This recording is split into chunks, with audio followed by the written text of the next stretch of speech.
And joining me now is United States top political analyst and someone who is watched very, very closely. He's also the president of political risk research firm Eurasia Group, Mr. Ian Bremmer. Mr. Bremmer, really appreciate your time here on NDTV.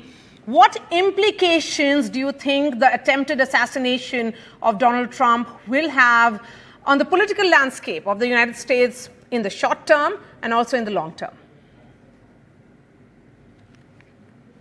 A couple of things in the short term. First, it is a boost to Trump. The fact that he stood up immediately after being shot with blood on his face, with a fist raised, and said, "Fight, fight, fight." That is an iconic image that I think will go down in history in the United States, but certainly will be replayed over and over and over again across the media and by Trump and his supporters and his campaign itself. It will strengthen support for Trump individually. The Make America Great Again, MAGA movement is very much not just a populist movement, but also has a level of reverence for the individual of Donald Trump. That will get stronger. He will appear in Milwaukee on Monday at the Republican National Convention as Lazarus risen.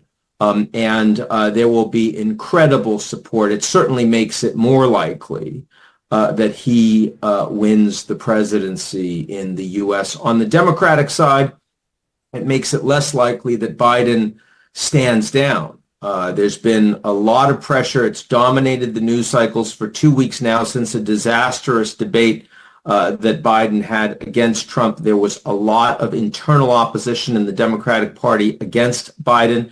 That is now off the headlines in the most tragic way possible. Biden had not been inclined to personally step down, but everyone around him was telling him they needed to. Now he has more time to resist that. The story has moved elsewhere. If he wants to stay, he's more likely to be able to stay. So in the near term, those are the political implications. There's also, of course, the potential for much more violence, much more social instability at a time when Americans are highly polarized and are being fed enormous amounts of disinformation about treating their political opponents as enemies to democracy in the United States. And that's, of course, part of why we are in the environment that we are today. And Mr. Bremmer, since you speak about polarization, how do you think this event will impact what is evident polarization and division within the American society, and what are likely to be a potential geopolitical consequences? Well, what it needs to happen is a 9/11 type response where the United States rallies together and denounces political violence of all sorts and does so together as one united American people. What I fear is going to happen is much more like January 6th, where for a couple of days and weeks, a lot of Americans were denouncing violence, and you saw Democrats and Republicans saying this is horrible, this is not tolerable, we need to move past this together as a nation and rebuild. But very quickly, January 6th became a threat to democracy for Democrats, but for Republicans, these were patriots who should be lionized and are heroes. And I fear that while today there is a large amount of outrage across the political spectrum, that it will be weaponized in short order. We saw some of that from J.D. Vance and Marjorie Taylor Greene and others on the right. And we have to see how Trump responds. Trump himself, Joe Biden, of course, came out and gave a very unifying statement. Also, Michael Johnson, the Speaker of the House on the Republican side, gave a very unifying statement this morning. But it's really about Trump himself. He was the one that could have been killed. He was this close from a political assassination. And if he wanted to stand and be a leader and try to unify the people, to use this to rally a cause that is greater than him, he is in a unique position to do that. Unfortunately, there is nothing about his history that implies that he will do that. His personal instincts move him in exactly the opposite direction. Make it about him, and make it about enemies to him, and dividing the country into us versus them. That is how he made his billions. It's also how he became president in the first place. Geopolitically, the United States, of course, is still by far the most powerful country in the world, militarily, economically, and technologically. And we saw that on display at the 75th anniversary of the NATO summit in Washington that I attended last week. But America's political system is in crisis. The U.S. democracy is in crisis in a way that is not true in your country, in India, not true in Europe, not true in Japan, not true in South Korea. And others around the world, allies around the world, are deeply troubled about that, a country that they rely on, that they need to be stable, but that they're very worried about. And America's adversaries, particularly the Russians and the North Koreans and the Iranians, think this is great news, think it's an opportunity. You will note that around the world, most leaders denounced the violence, but the Russians said, no, this is all about Biden. Biden is the one that weaponized the environment. He's the one responsible for this. The Russians are the ones that are pouring gasoline on the fire. They want the U.S. system to collapse, and they will do everything in their power through disinformation and espionage and asymmetric warfare to facilitate that. Okay. In your opinion, Ian Bremmer, what does this incident reveal about the current state of political extremism and violence in the United States? And why do you think it hasn't been addressed?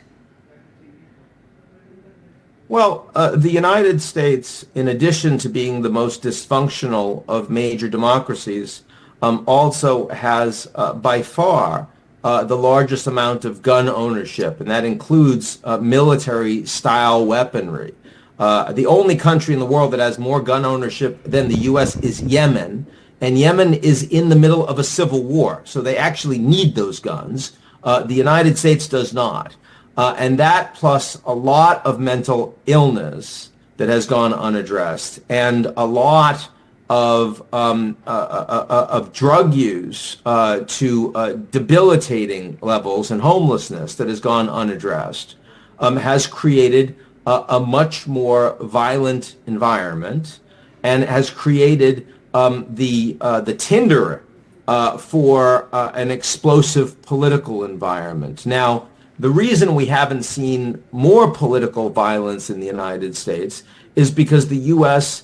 devotes an incredible amount of money and resource to preventing it. The security side, the surveillance, the intelligence, the monitoring, the FBI, the Department of Homeland Security, and others working together to try to ensure that threats can be neutralized before they are executed. And if you look at the Secret Service, I mean, there's no other democracy in the world that has the level of security around their leaders that the United States does. So, I mean, a part of the question here is not only why hasn't there been more political violence at the broad-based level, which is clear, that is a big question, but also why was the Secret Service caught so unawares yesterday? And I mean, this was clearly a major failure for the Secret Service, and there will be a lot of investigation into what happened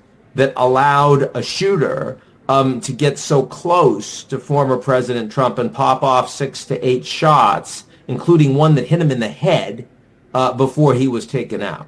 So how do you think the U.S. government and intelligence agencies will respond to this attempt on Trump's life? And what measures will be taken, according to you, to prevent similar incidents in the future? Oh, I mean, clearly you're going to have much more security. I mean, anyone that travels to the White House knows it's very different than it was before 9/11. It's very different than it was, when I was a kid. That's a depressing thing, but it's a reality. You experience the same security in U.S. airports. I suspect we are moving much more towards monitoring of individuals, much more, sort of you already see that you have the ability to give biometrics as part of your driver's license and part of your passport. This is going to be tied to people and access to buildings and public spaces and the rest. There'll be a lot more of that. So you know who is there and who is not there. You have a lot more transparency around it. You have a lot less privacy personally. So there are a lot of individual and human rights issues that come with that. There will also be just generally much heavier security around senior political officials. Mr. Bremmer, last question to you. What message do you think this event sends to other countries and leaders around the world? And how will it really impact America's credibility and its influence on the global stage? The United States, when I was a student, was admired politically. The U.S. won the Cold War with its allies because its ideas were better, its values were better, its political system was better. People behind the Iron Curtain wanted a political system that ran more like the United States. Now, today, the United States is still by far the strongest military, the global reserve currency in the U.S. dollar, the best educational system in major universities, the resources in oil and gas and food, the technology and artificial intelligence and biotech and space, so many things. And yet no one around the world looks at the American political system and says, I wish my political system worked like that. The U.S. political system is not admired. It is a democracy in crisis. Americans do not know and do not agree on what American values are today. And that is not a sustainable trajectory politically for my country. All right. Thank you so much for joining us here on NDTV and sharing your thoughts.